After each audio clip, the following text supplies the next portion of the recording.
נברך את מעיין חיינו, שכינת העולם שהחיינו וקיימנו והגיענו לזמן הזה, לזמן הזה. Shana Tova. I'm Rabbi Aryeh Cohen, professor of rabbinic literature at the Ziegler School of Rabbinic Studies here at the American Jewish University in Southern California. Being in Southern California, Sukkot is that holiday in the time of the year that proves that we're supposed to live in Southern California. We go outside our houses and we enjoy the beautiful weather in Southern California. The question that I want to think about for a minute is, how do we get to Sukkot? How do we get from Yom Kippur to Sukkot? And what does it mean at this time of year that we moved from Yom Kippur, Day of Atonement, to Sukkot? Both Yom Kippur and Sukkot, interestingly, are based deeply in architecture. We don't think of that often. But the central part of the service on Yom Kippur is the service of the temple sacrifice.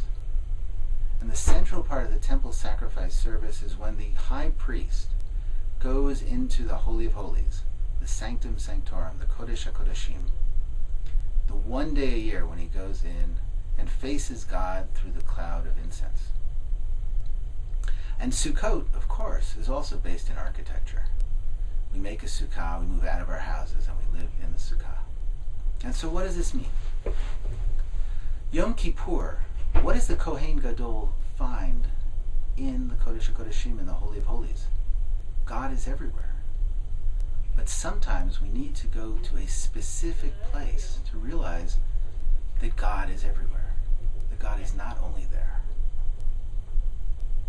On Yom Kippur, we find that at the holiest place of the world, the message that we receive is that God is here and every place else. Sukkot then gives us the opposite message. We move out of our buildings. We go into sukkah, which is made up of permeable boundaries. A sukkah has to have 4 walls, but rabbinically, 4 walls actually means 2 walls and a little bit.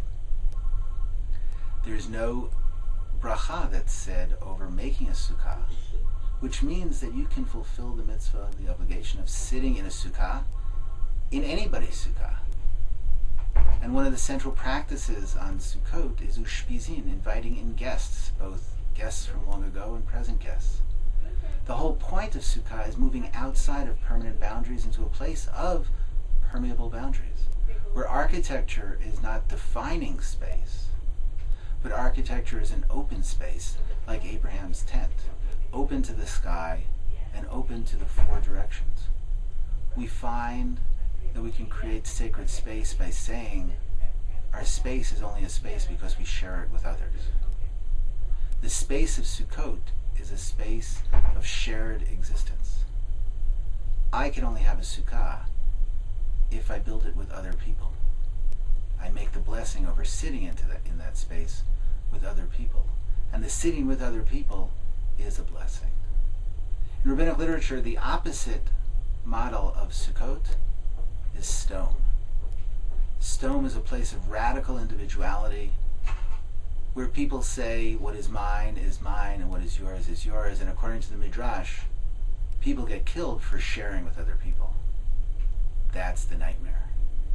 We could go from Yom Kippur, in which each of us has delved deep into our own souls and purified ourselves, to a space of walking ourselves, walking alone. But rather, the tradition demands of us that we go into a space which is shared, a space in which we announce that the boundaries of our spaces are permeable, that our very sacred spaces are sacred because they are shared. Chag Sameach.